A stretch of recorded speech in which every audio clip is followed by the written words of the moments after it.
Good morning students, मैं शुभम राज। आप अगले सेक्शन में हम लोग आ चुके हैं, यानी कि हम लोग जो पिछले टॉपिक में पढ़ रहे थे, हम लोग क्या वेरिएबल है ना। हम लोग पिछले टॉपिक में क्या पढ़ाई कर रहे थे, वेरिएबल। हम लोग समझे थे कि किस प्रकार से वेरिएबल लिया जाएगा, यानी कि अगर हम लिखते हैं इंट ए, इसका मतलब होता है कि रैम में एक मेमोरी ब्लॉक आपको मिला है। इंट ए लिखने का क्या मतलब हुआ कि रैम में एक ब्लॉक आपको मिला है जिसका नाम क्या होगा, ए, जिसका नाम क्या होगा ए। और वो किस प्रकार के डेटा को रख सकता है, इंट। अगर हम लिखते हैं फ्लोट बी, इसका मतलब एक ब्लॉक और मिलेगा जिसका नाम क्या होगा, बी, और एक ऐसा डेटा ये रख सकता है तो फ्लोट। तो ये हम लोग चर्चा किए थे पिछले क्लास में, और ये था वेरिएबल।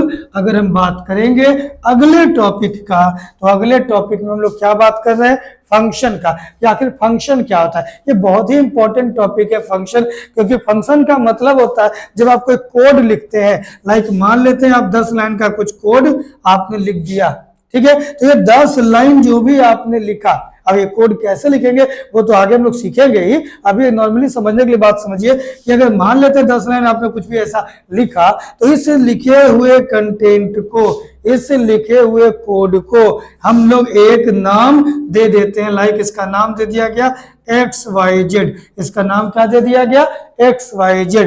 तो ये कहला जाएगा आपको फंक्शन। ये क्या कहलाएगा,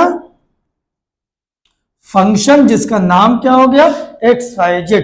मतलब ये कि जब ये लाइन जो आपको लिखा हुआ है इसका एक नाम पड़ गया XYZ, मतलब जब भी मुझे ये पूरा का पूरा काम कराना होगा, जब भी मुझे 10 लाइन का काम कराना होगा, तो मुझे 10 लाइन बार बार लिखना नहीं पड़ेगा, क्योंकि हमने इसका नाम क्या दे दिया है, XYZ। तो बस आप जब भी कोडिंग में लिखोगे XYZ, ठीक है, तो इसका मतलब जैसे XYZ आपने लिखा, बस ये यहाँ आएगा, देखेगा इसके अंदर क्या है, 10 लाइन, वो 10 लाइन को एग्जीक्यूट कर देगा, ठीक है। चूंकि हम लोग अभी फंक्शन वाले टॉपिक पे पढ़े नहीं है, वहां तक पढ़ाई किए नहीं अभी तक है, इसलिए ये बहुत बेटर अभी समझ में नहीं आ रहा होगा। लेकिन अभी केवल समझना है कि फंक्शन का मतलब कि 10 लाइन, 20 लाइन, 25 लाइन, कुछ भी मैंने कोड लिखा, इस कोड को एक नाम अगर मेंशन कर देते हैं तो इसको कहते हैं फंक्शन। और ये फंक्शन जब भी हम इसका केवल नाम, जब हम पूरा 10 लाइन बार बार नहीं लिखेंगे क्योंकि उसका नाम दे दिया XYZ, अब जब भी एक नाम केवल यूज करेंगे तो समझिए 10 लाइन आपका काम कर जाएगा। इसे कहते हैं फंक्शन। मतलब block of line of codes, मतलब एक ब्लॉक होगा जो कुछ लाइन ऑफ कोड्स होगा, which works after invoke. Invoke का मतलब होता है कॉल। तो जब भी आप इसको कॉल करेंगे, यानी जब भी आप XYZ बोलेंगे, ये 10 लाइन आपका काम कर जाएगा, कोई दिक्कत। जब भी आप XYZ वाले कुछ आपने लिखा ABCDE, और उसके बाद इसका आप एक नाम दे दीजिए, लाइक PQR, इस पूरे लाइन का नाम क्या पड़ गया, PQR। अब आपको ये पूरा बार बार नहीं लिखना है, बस आप लिखोगे PQR, जैसे लिखोगे ये इस 5 लाइन को एग्जीक्यूट कर देगा। इट इज कॉल्ड फंक्शन, कोई दिक्कत नहीं। अब बात करते हैं कि ये जो इस प्रकार का जो फंक्शन होता है, यानी कि सम लाइन ऑफ कोड्स कोई स्पेसिफाइड नेम से सेट रहे, तो ये जो फंक्शन होता है ये 2 प्रकार का होता है। कुछ फंक्शन पहले से बना बनाया होगा, वो आपने नहीं बनाया, वो सी प्रोग्राम में, जावा में या कहीं पर भी उसके कंपाइलर में पहले से डाला हुआ है, जो कि रेडीमेड फंक्शन कहलाता है। मतलब कि टाइप ऑफ फंक्शन में अगर हम लोग आएंगे तो यहाँ पर 2 प्रकार की बात करनी है। एक फंक्शन होगा प्री डिफाइंड, यानी कि बना बनाया फंक्शन, ये पहले से बना बनाया है, इसको हम लोग कह सकते हैं रेडीमेड फंक्शन। क्या कह सकते हैं, रेडीमेड फंक्शन। या फिर इसको और भी कुछ कह सकते हैं बिल्ट इन फंक्शन, मतलब पहले से बना बनाया फंक्शन है, जिसे हम लोग क्या कहेंगे, बिल्ट इन फंक्शन।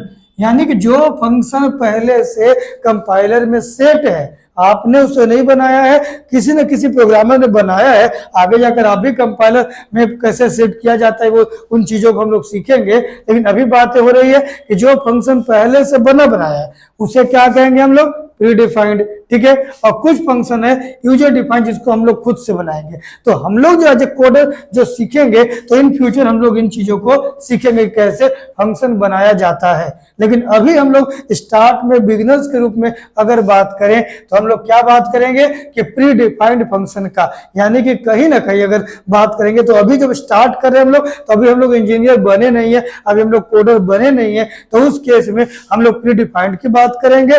मतलब ये कि जो पहले से बना बनाया फंक्शन है बस उसका ही हम लोग इस्तेमाल करेंगे, तो ये कहलाएगा प्री डिफाइंड। तो ये प्री डिफाइंड फंक्शन क्या क्या होता है, इन चीजों पर हम लोगों को चर्चा करना है। ये प्री डिफाइंड फंक्शन कौन कौन सा है, ठीक है, किस फंक्शन को कब इस्तेमाल करना है, कैसे इस्तेमाल करना, इन सब पे हम लोग चर्चा करेंगे। तो हम लोग क्या देखें अभी, यूजर डिफाइंड, प्री डिफाइंड। एक फंक्शन जो पहले से बना बनाया है, रेडीमेड है, हम लोग को बस डायरेक्टली उसका इस्तेमाल करना है, और एक उसी प्रकार के फंक्शन को कैसे बनाते हैं, यानी कि खुद से हम लोग कैसे फंक्शन को बनाना सीखेंगे, तो वो हो जाएगा टॉपिक यूजर डिफाइंड। क्लियर, इन दोनों कॉन्सेप्ट को हम लोग आगे और भी अच्छे तरीके से देखेंगे कि कौन कौन सा प्री डिफाइंड फंक्शन है, उन सारे को देखेंगे। आज के लिए इतना ही, अगले सेक्शन में हम लोग देखेंगे कि प्री डिफाइंड में कौन कौन सा फंक्शन है।